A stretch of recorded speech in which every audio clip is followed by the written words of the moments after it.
You will hear a number of different recordings, and you will have to answer questions on what you hear. There will be time for you to read the instructions and questions, and you will have a chance to check your work. All the recordings will be played once only. The test is in 4 sections. Write all of your answers in the listening question booklet. At the end of the real test, you will be given 10 minutes to transfer your answers to an answer sheet. Now turn to Section 1 of your booklet. Section 1.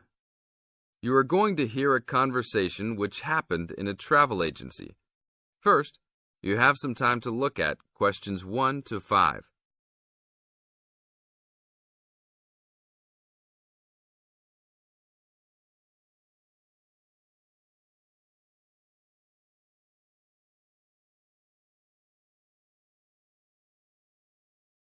Before we start the test, look at the example of your question booklet and listen to the tape. Hi, I would like to make a reservation for a round-trip plane ticket from London to New York. Welcome to the Student Travel Agency. London to New York. Let me see if we have any student specials for that flight. Yes, we do in fact. What days would you like to fly? I am looking for a flight around the 10th of October or so. In the tape, the man says he will fly from London to New York. Therefore, A is the correct answer. Now we will play the recording. Listen to the tape and answer questions 1 to 5. Hi, I would like to make a reservation for a round-trip plane ticket from London to New York. Welcome to the Student Travel Agency. London to New York. Let me see if we have any student specials for that flight. Yes, we do in fact. What days would you like to fly? I am looking for a flight around the 10th of October or so. And how about your return date? Ideally, the 31st of October. Let me check our computers to see if these dates are available. Are you looking for economy class or first class? Economy class will be just fine. We have an open flight on the 10th, but for your returning flight, the 31st of October is already fully booked. If you want to upgrade to first class, there are openings for the 31st. Just a few seats left, though. How much do I have to add for first class? First class will be around 20 to 25% more. Well, that is not worth it. I would rather just fly on another day. Do I have any other options? There are open seats back to London on the 1st of November. There are openings for first class that day too. No, I won't be able to do that because I have to work. Is there anything before the 31st? Maybe the 30th or 29th? Let me check. You can fly on the 29th, but not the 30th. The 29th is a little bit early. Is there any way I can be on a waiting list of some sort? Of course, but you should still confirm a return date just to be safe. OK. How about if I book a return date on the 29th and add my name to the waiting list for the 31st? Can I do that? Sure, I can do that for you. Do you also want to add your name on the waiting list for the 30th also? I would recommend this in the scenario that you do not get the flight for the 31st. That is a good idea. How much will the round trip cost? I will calculate your price for you. Your total will be £565, not including tax. Now look at questions 6 to 10.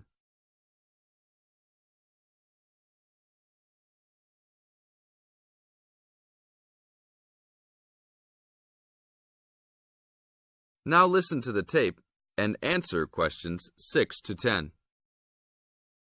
That's not too bad. Is there any discount for students? That is already including the discount. Without the discount, the price is easily over £600. OK, that sounds good then. Please put me down for those dates. I will need your information.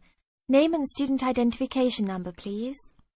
Kenneth Conley, student ID 92123020. Your phone number, please. 87052109. Please tell me your mailing address. 354 Westchester Drive, London. Thank you very much, sir. How would you like to pay for the ticket? I think I will pay in cash. Well, you don't need to pay right now, just when you come to pick up the tickets. You will need to pick up the tickets at least 2 weeks before departure. That is no problem. One quick question. What happens if for some reason I need to cancel my trip? The student discount tickets are unfortunately non-refundable. However, if your cancellation is before 24 hours of takeoff time, then you can reschedule your flight for another day. If the cancellation is within 24 hours, then you forfeit your ticket. I understand. Well, thank you very much. I will see you next week. See you then. This is the end of Section 1. You now have 30 seconds to check your answers.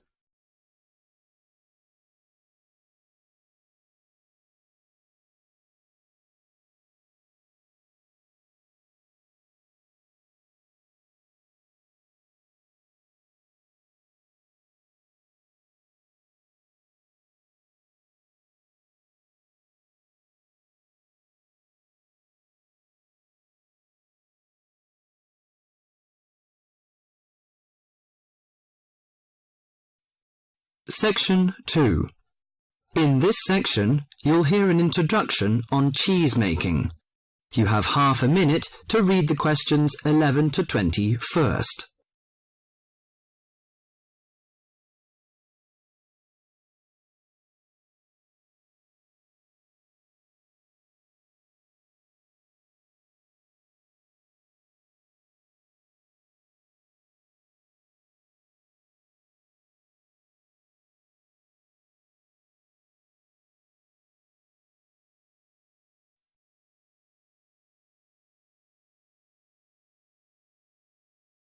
Now listen to the monologue carefully and answer questions 11 to 20. Cheese is one of those foods that we tend to take for granted as always having been with us, and it's odd to think that someone somewhere must have discovered the process to make cheeses. That takes place today. In the studio to tell us all about it is Monica Maxwell. Today, we all know that the process of making cheeses takes place when microorganisms get into milk and bring about changes in its physical and biochemical structure. Well, obviously, we don't know who discovered the process, but it's thought that it came from Southwest Asia about 8,000 years ago. In the early time, there were mainly two types of cheeses. One of them was rather tasteless and bland, in the case of the so-called fresh cheeses, which are eaten immediately after the milk has coagulated.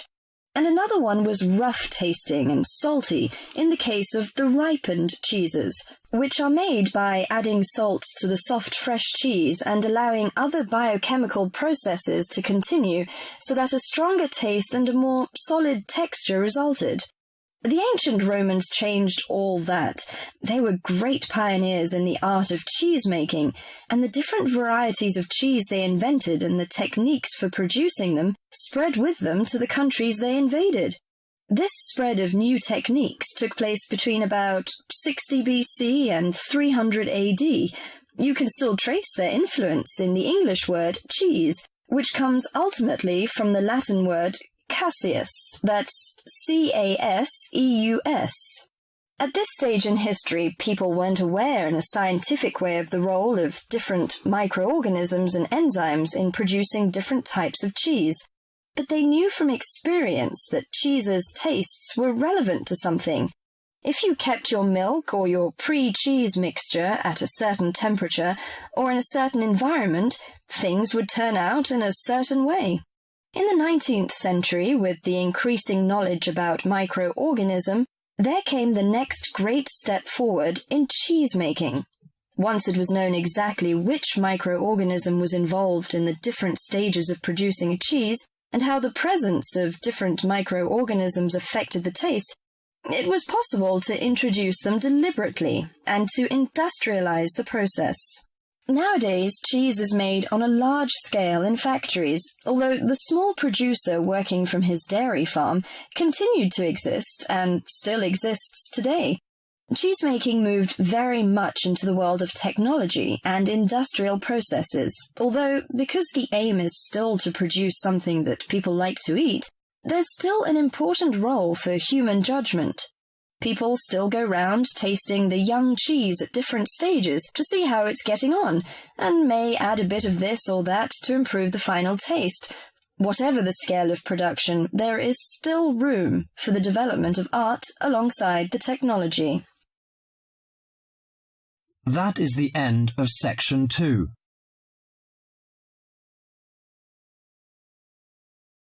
You now have half a minute to check your answers.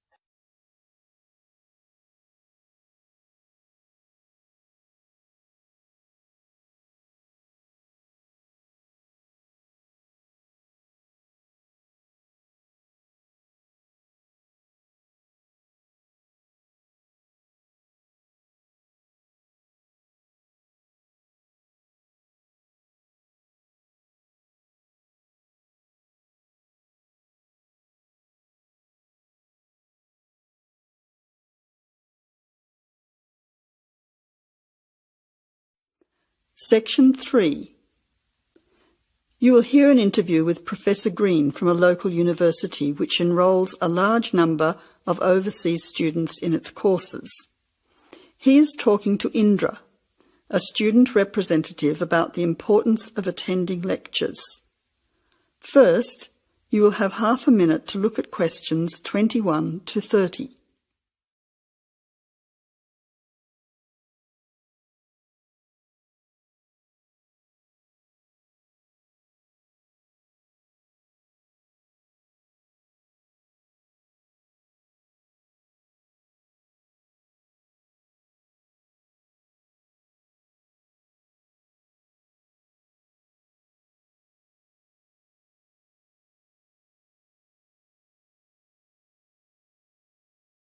Now listen carefully to the interview and answer questions 21 to 30. Good afternoon, Professor Green. Thank you for your time today. I wonder if you could explain why you think it is important for us to attend lectures in a course that we're studying. Well, despite the increasing dependence on online communication these days, I do think it is important. Apart from delivering the content of the lecture itself, I believe that there are some general communication benefits from having large groups of students together in one place. For lecturers, it is an opportunity for us to address many students together at one time. For students, it helps you to feel part of the wider learning community who are following the course. You can interact with each other both before and after the lecture to discuss the ideas and content, networking with each other and comparing your notes. But isn't most of this achieved, as you said, these days through online communication? Well, lecturers do communicate with students online, of course, but we usually only give a summary or notes of the lecture, so there are significant differences. When you go to lectures, you get more of an insight into what the lecturer considers important. We give additional commentary and anecdotes, and by voice emphasis, we can alert you to the key concepts, theories and issues of the subject. By not attending lectures, you might miss crucial information about what we are expecting in an assignment. You know, these extra things can make a difference. Okay, but there are tutorials. There is a lot of interaction between students and lecturers in tutorials. Can't all this be done in tutorial discussion groups instead of having lectures? Yes, to some extent. But during lectures, the lecturers can sensitise you to the debates and the controversies that are dealt with in the literature. This can help you think more critically about the subject. So then, when you come to the tutorial, you'll be able to come with some questions and ideas for discussion. The result of this is that the tutorial class will be more beneficial for everyone who attends. I see your point. However, surely this also depends on whether students are able to understand and follow the lecture well. What strategies do you recommend to help students get the most out of lectures? I would say that first of all, it is important to do some pre-reading. By doing this, you get an orientation to the topic. You'll become familiar with the key terms and you'll be able to follow the lecture points more easily. I also think it is good to arrive early to collect handouts and to find a seat where it is easy to see and hear what is going on. Then, importantly, during the lecture itself, you need to be attentive. I know from experience that it is often difficult to be attentive. What can students do to improve their attentiveness during the lecture? I think that there are two keys to following a lecture successfully: using the visual cues and using active listening techniques. By maintaining eye contact with the lecturer and following how the lecturer makes use of the slides, whiteboard and so on, you are using the lecturer's visual cues, which help make the structure of the information clear and give you a sense of what's important. Then, using active listening techniques will also help you to process the information. What do you mean by active listening techniques? Well, you need to pay attention to the methods the lecturer uses to highlight important information. As I said before, in the spoken language of a lecture, we get the benefit of things such as stress and intonation, use of examples and anecdotes, as well as the language signals used to show relationships between ideas. Yes, I see what you mean. These things will be missing in written summaries. And what about taking notes? Does that help? Taking notes helps you to concentrate, so I would certainly advise you to do that. It's difficult to listen and write good notes at the same time, so it does take some training. Yes, taking notes needs a lot of practice, I've found. Do you have any other advice? Well, I can't finish without stressing the importance of formulating questions while you are listening. During the lecture, you should ask yourself questions about the content of the lecture and the points you are following. Ask questions like, what are the benefits or problems? What other examples are there? How does it work? Why does this happen? This will keep you focused and actively engaged in the content of the lecture. Professor Green, thank you very much for your valuable tips and your time today. You are very welcome. That is the end of section 3. You now have half a minute to check your answers.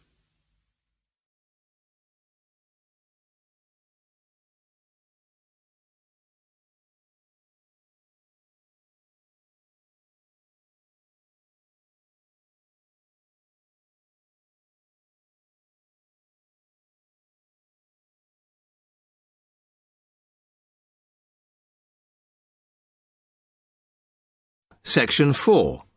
You will hear part of a lecture on the current and future use of mobile phones.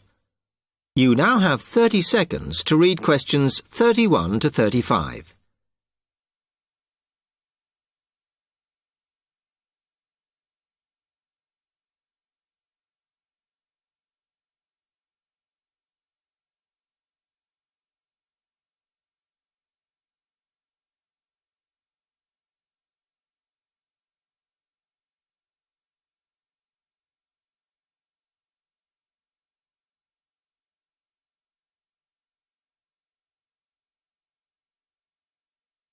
Okay, now today we're looking at changes in communication, and specifically changes that have just happened or are likely to happen in the next few years.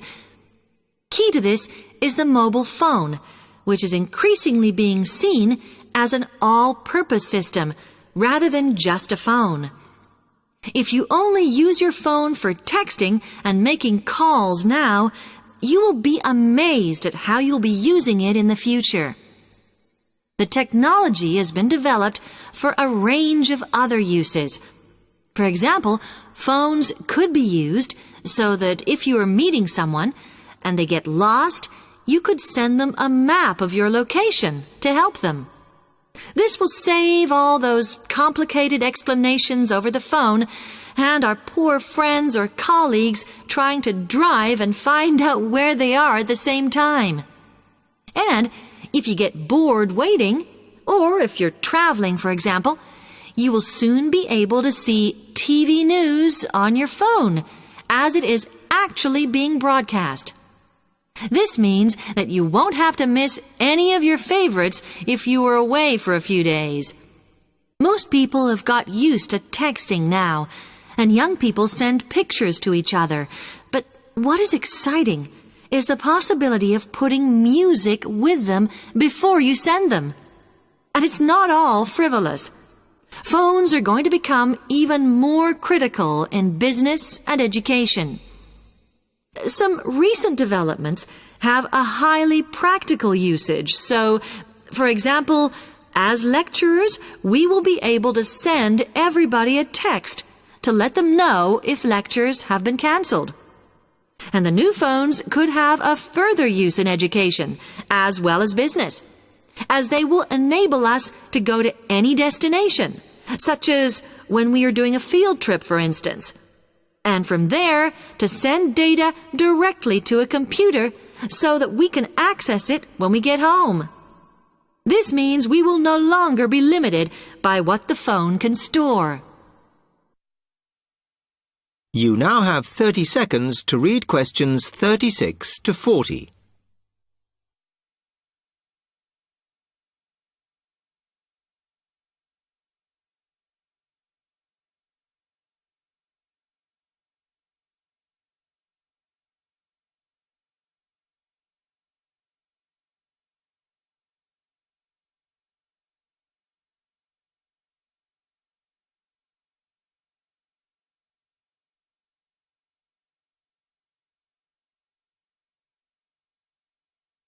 And it's interesting to look at the different ways that men and women use phones now, as that does affect how the technology will develop. Some research has been done on how people use phones, and some of the results are surprising. One of the increasing usages of mobile phones is to get all sorts of data, such as phone numbers, the weather, train times, etc. And while there's been an attempt to set up connections with things that women might be interested in accessing, it is overwhelmingly men who do this. But what about the traditional use of a phone?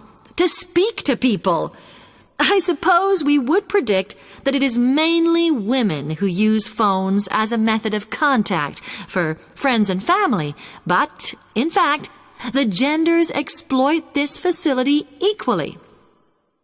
I've spoken about the increased business usages that phones will offer, and I suppose we would associate this usage with men. The survey picked up, though, that women are often working from home or catching up with work in the evenings, so they use phones in this way as much as men do. Most of us are aware we can store photos on our phones. It's an ideal method of capturing a moment wherever you are. Women tend to be the group that keep photos on their phones, but it seems that men use their phones to actually take pictures much more than women do. And of course, all this knowledge affects the marketing that the companies will do in order to sell